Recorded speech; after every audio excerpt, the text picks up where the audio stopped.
बिस्मिल्लाहिर्रहमानिर्रहीम। हज़रत खालिद बिन वलीद रज़ियल्लाहु ताला अन्हु के इंतकाल की ख़बर जब मदीना मुनव्वरा पहुँची तो हर घर में कहराम मच गया। जब हज़रत खालिद बिन वलीद को कब्र में उतारा जा रहा था तो लोगों ने ये देखा कि आप रज़ियल्लाहु अन्हु का घोड़ा अशजर, जिस पे बैठ के आपने तमाम जंगें लड़ी, वो भी आंसू बहा रहा था। हज़रत खालिद बिन वलीद रज़ियल्लाहु अन्हु के तरके में सिर्फ़ हथियार, तलवारें, खंजर और नेज़े थे। इन हथियारों के अलावा एक ग़ुलाम था जो हमेशा आपके साथ रहता था। अल्लाह जल्ला जलालुहु की ये तलवार, जिसने दो अजीम सल्तनतों रूम और ईरान के चिराग बुझाए। वफ़ात के वक्त उनके पास कुछ भी न था।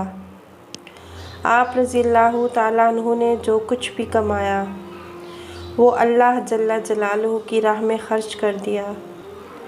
सारी ज़िंदगी आपने मैदान जंग में गुजार दी। सहाबा ने गवाही दी कि इनकी मौजूदगी में हमने शाम और इराक़ में कोई भी ऐसा जुम्मा नहीं पढ़ा जिससे पहले हम एक शहर फ़तह ना कर चुके हों। यानी हर दो जुम्मों के दरमियानी दिनों में एक शहर ज़रूर फ़तह होता था।